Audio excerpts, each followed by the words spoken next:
રાધે રાધે, જય સિયારામ. રાધે રાધે, જય સિયારામ, જય સિયારામ. આપણે આજે ચરિત્ર ચાલુ કરવાનું છે હરિસેવકજીનું. હરિસેવકજીનું ચરિત્ર એવું છે કે હરિસેવકજીનો જન્મ થયો તો અલવર રાજ્યના થાના ગામની અંદર. થાના ગામમાં એનો જન્મ હતો અને રજપૂતોના કછવાહા કુળમાં એમનો જન્મ હતો. નાનપણથી ભક્તિમાં ડૂબેલા હતા અને સાધુ સંતોનો સંગ એમને અતિશય ગમતો હતો. સાધુ સંતોનો સંગ એ તો એમ માનો ને કે જાણે એનું જીવન હતું. એટલો સાધુ સંતોના સંગમાં ભાવ. ભણવામાં એમાં ઓછી રુચિ હતી, પણ સાધુ સેવામાં એમની વધુ રુચિ હતી. તો એકવાર એમને ચરણદાસજી મહારાજનું એક પદ સાંભળ્યું. ગામની અંદર સાધુઓ આવેલા હતા. એ સાધુઓ ચરણદાસજી મહારાજનું આ પદ ગાય છે. પદ એવું છે, ભક્ત જન સો હરિ કે મન ભાવે. મતલબ ભગવાનને ભક્તો અતિશય વાલા છે. ભક્તો ભગવાનના પ્રાણ સમાન છે. ભગવાન યાં સુધી કહે છે કે ઉદ્ધવજી, મને તમારા જેવા ભક્તો વાલા છે ને, એવા તો પુત્ર હોવા છતાં બ્રહ્માજી વાલા નથી. મારી આત્મા છે શિવજી, એ પણ એટલા વાલા નથી. અને મારી અર્ધાંગીની લક્ષ્મી પણ મને એટલી વાલી નથી જેટલા મને ભક્તો વાલા છે. એટલે ભક્ત ભગવાનને અતિશય પ્રિય છે, એમાં કોઈ એટલે કોઈ શંકા નથી. તો ભક્ત જન સો હરિ કે મન ભાવે. ભક્તજન હરિના મનને અતિશય ગમે છે. નિષ્કામી અરુ પ્રેમ હિય મેં અનન્ય ભક્તિ ચિત્ત લાવે. હવે આ ભક્તો ગમે છે તો શું કામ ગમે છે? તો કે એ નિષ્કામી હોય છે, એના હૃદયમાં ભગવાન પ્રત્યે પ્રેમ હોય છે અને અનન્ય ભક્તિ હોય છે.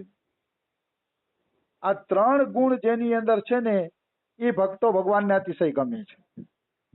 એનો અર્થ એવો નથી કે સાધારણ ભક્તો ભગવાનને ગમતા નથી. પ્યારા તો ઈ પણ છે, પણ જો નિષ્કામી હોય, પ્રેમ હૃદયમાં હોય ને અનન્ય ભક્તિ ચિત્તમાં હોય તો ભગવાનને ઈ વિશેષ પ્યારા છે. એમાં કોઈ એટલે કોઈ શંકા નથી. ભક્તો બધાય વાલા છે, પણ તોય ભક્તોમાં કેટેગરી રહેશે. જે જેટલો શરણાગત હશે, જે જેટલો નિષ્કામી હશે અને જેટલો પ્રેમ હૃદયમાં હશે ને, એટલો જ એ ભક્ત એને વાલો લાગશે ભગવાનને. કેટેગરી તો હોય ને. એક સ્કૂલની અંદર, એક જ ક્લાસની અંદર કેટલાય છોકરા હોય, પણ બધાયને માર્ક આવવામાં ટકાવારી તો લાગે જ છે. કોઈની કેટલી ટકાવારી, કોઈની કેટલી ટકાવારી. ટકાવારી તો અવશ્ય એમાં પણ હોય જ છે. આવી વસ્તુ છે. એટલે ભક્તોમાં પણ જે નિષ્કામી છે એ ભક્ત અતિશય પ્યારા છે ભગવાનને. પછી પ્રેમ હિયમ એટલે પ્રેમાળ હોવા જોઈએ. ભગવાન પ્રત્યે પ્રેમા ભક્તિ. એવી નહીં કે પછી શુષ્ક તપસ્યાઓ કરે. શુષ્ક તપસ્યાઓ કરે તો ભગવાનને એટલા વાલા નથી. પ્રેમી, જેના હૃદયમાં પ્રેમ છે, એવા ભક્તો વાલા છે. અને અનન્ય, અનન્ય એટલે ભગવાન સિવાય કોઈની આશા નહીં.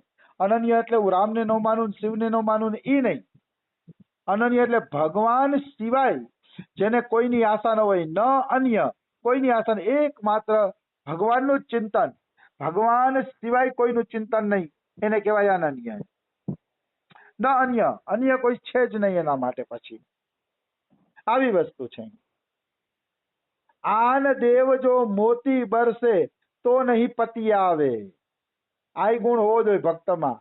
બીજા દેવી દેવતાની માનતા કરવાથી મોતીડા વરસતા હોય, એટલે તમારી બધી માંગણી પૂરી થતી હોય, તો એ બીજા દેવી દેવતા તરફ જોતા નથી. બીજા દેવી દેવતા તરફ જોતા જ નથી ને, ભલે ને મોતીડા વરસતા હોય તો પણ એની તરફ એ નજર કરતા નથી. પ્રભુ કે ચરણ કમલ કે ઉપર ભવર ભયો લિપટાવે. જો આવા ભક્તો ભગવાનને પ્યારા છે. નિંદા કરતા હોય, ટીકા કરતા હોય, વ્યર્થ વાતો કરતા હોય, સાંસારિક ચર્ચા કરતા હોય, એવા ભક્ત વાલા નથી ભગવાનને. તો કેવા વાલા છે?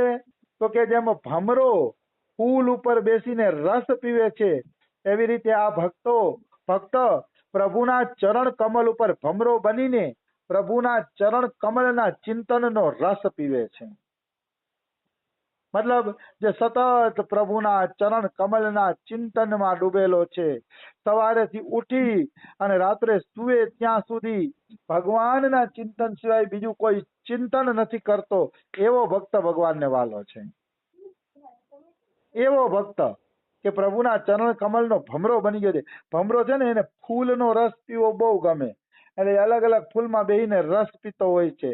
એમ જેને ભગવાનના ચરણ કમલના ચિંતનનું સુખ મળી ગયું છે, રસ મળી ગયો છે, એવો ભક્ત ભગવાનને પ્રિય છે. એના ચરણ કમલ સિવાય બીજું કંઈ નહીં. સિદ્ધિ ન ચાહે રીતિ ન માંગે, દર્શન કો લલચાવે.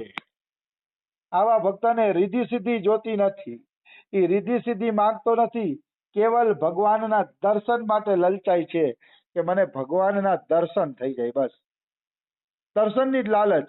બાકી રીધિ સિદ્ધિ આ તે એની એને કોઈ લાલચ નથી. મુક્તિ આદિ દે ચાહન કોઈ, આશા સકલ ગવાવે. આવો ભક્ત ભગવાનને વાલો છે કે એને મુક્તિ આપે છે, તો મુક્તિની એના મનમાં કોઈ ચાહના નથી. તો મુક્તિની ચાહના ન હોય તો બીજી આશા તો પછી ક્યાંથી હોય? બધી આશાઓ એને છોડી દીધી છે, મુક્તિ પણ નથી જોતી.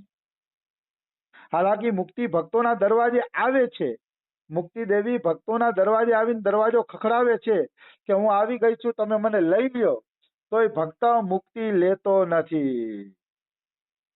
નિશ્ચિત ભક્ત મુક્તિ લેતો નથી, એમાં કોઈ એટલે કોઈ શંકા નથી. મુક્તિની શું કિંમત છે? ભગવાનના રસ સામે મુક્તિની કોઈ કિંમત નથી. શ્રીમદ ભાગવતની ટીકામાં એવું આવે છે કે એક વખત આપણા જાબાલી ઋષિ એ જંગલમાં ભજન કરવા ગયા, તો એને નક્કી કર્યું કે એવી રીતે જંગલમાં ભજન કરવા જવું છે, એટલે ઊંડે વયું જવું છે જંગલમાં, કે કોઈ લૌકિક વ્યક્તિનો મને સંગ જ ન થાય.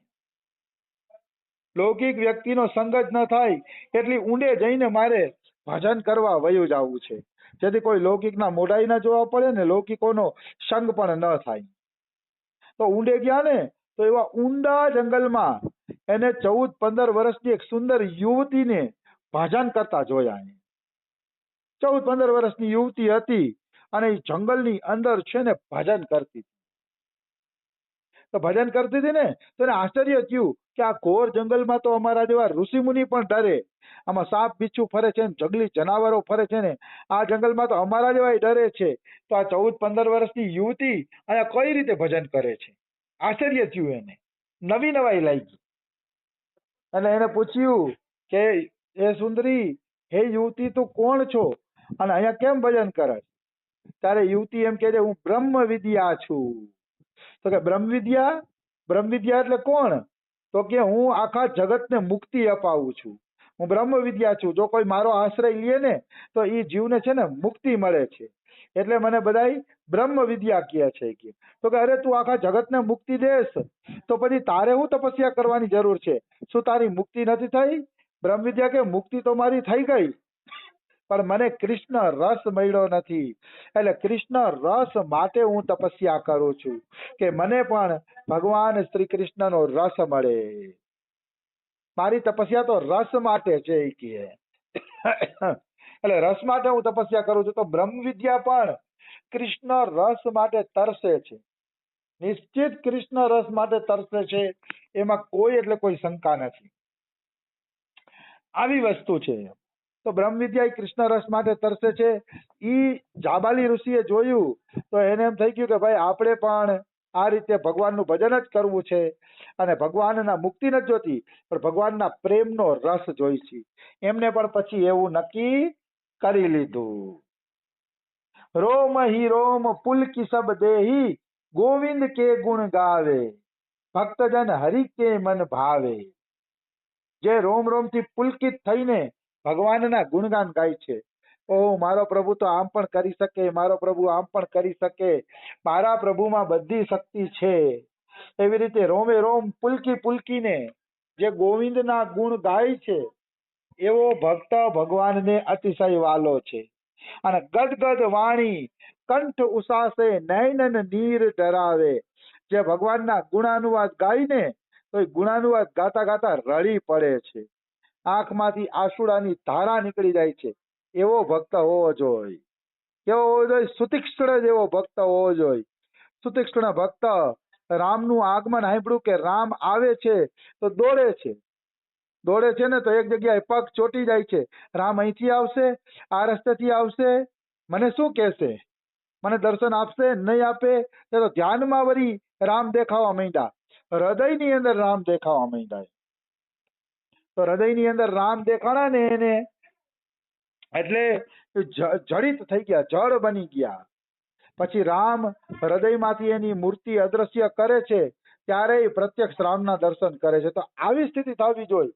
હાલવા ચાલવાનું ભાન ન રહીએ, ઉઠવા બેસવાનું ભાન ન રહીએ. અરે સુતીક્ષ્ણ માટે તેમ કહે છે કે રસ્તા વચ્ચે ધ્યાન કરવા બેસી ગયા. રામ આવશે એ સમાચાર સાંભળીને એટલા આનંદમાં આવી ગયા કે રસ્તા વચ્ચે જ ધ્યાન કરવા બેસી ગયા સુતીક્ષ્ણજી. અને સુતીક્ષ્ણ એવા ભક્ત હતા કે જે ગુરુ પાસે ભગવાનને લઈ જાય છે. નહીતર ગુરુ શિષ્યને ભગવાનના દર્શન કરાવે. અને સુતીક્ષ્ણજી એવા છે કે ભગવાનને એના દર્શન કરાવે છે. એનું કારણ રસિકો એવું આપે છે કે આનાથી કંઈક અપરાધ થઈ ગયો હતો સુતીક્ષ્ણજીથી. એટલે ગુરુએ એને અગસ્ત્યજીએ ત્યાગી દીધા કે જા મારો આશ્રમ છોડીને વહી જા, તારા હાથથી અપરાધ થઈ ગયો છે. તો અપરાધના કારણે એનો આશ્રમમાંથી ત્યાગ કરી નાખ્યો. તો સુતીક્ષ્ણજી કહે પણ મને કઈક ગુરુ દક્ષિણા તો બતાવો, કઈક માફી તો બતાવો કે મને માફ કરશો કે નહીં. તો કે મારે કઈ તારી ગુરુ દક્ષિણા નથી જોતી ને તને માફે નથી કરવો. તો કે મહારાજ કાંઈક તો માફીનો રસ્તો કરો કે ને કહું જીવનભર મારી જાતને માફ નહીં કરી શકું. તો કે જા ભગવાનને લઈને આવજે, એ જ તારી ગુરુ દક્ષિણા અને એ જ તારી માફી. ભગવાનને લીધા વગર હવે મારી કુટિયામાં ન આવતો. ત્યારથી સુતીક્ષ્ણજી અગસ્ત્યજીથી થોડેક આગળ જઈને કુટિયા નાખે છે અને ભજન કરે છે. અને એને નક્કી કર્યું કે મારા ભજન દ્વારા ભગવાનને બોલાવીશ અને પછી ભગવાનને ગુરુ પાસે લઈ જાય. અને એ સુતીક્ષ્ણજીએ કરી દેખાડ્યું.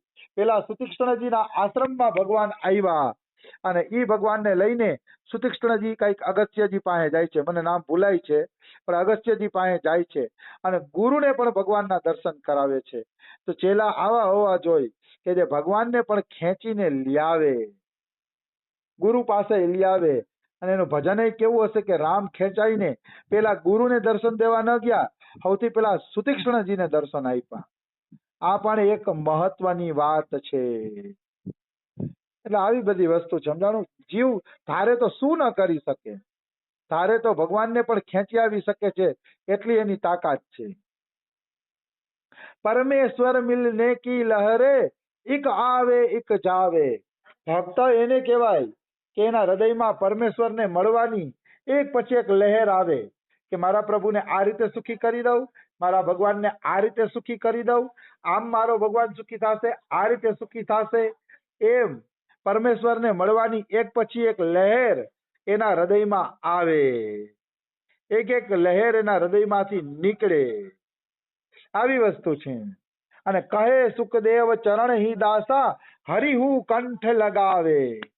સુખદેવજી એમ કહે છે કે મારા ગુરુ સુખદેવજી કીધું છે ચરણદાસજી કે જો આ રીતે કોઈ ભગવાનના ગુણ ગાશે તો હરિહુ કંઠ લગાવે, ભગવાન પણ એને ભેટી પડશે કે આ મારો પ્યારો ભક્ત છે. તો હરિસેવકજીએ આ પદ સાંભળ્યું ને તેને શંકા ગઈ કે ખરેખર ભગવાનના ગુણ ગાવાથી ભગવાન એ જીવને શું ભેટે છે? હરિહુ કંઠ લગાવે. શું ખરેખર ભગવાન એ જીવને ભેટે છે, કંઠે ગળે લગાવે છે? એટલે આ પ્રશ્નનો જવાબ પૂછવા માટે એ દિલ્હી જશે હવે ચરણદાસજી મહારાજ પાસે.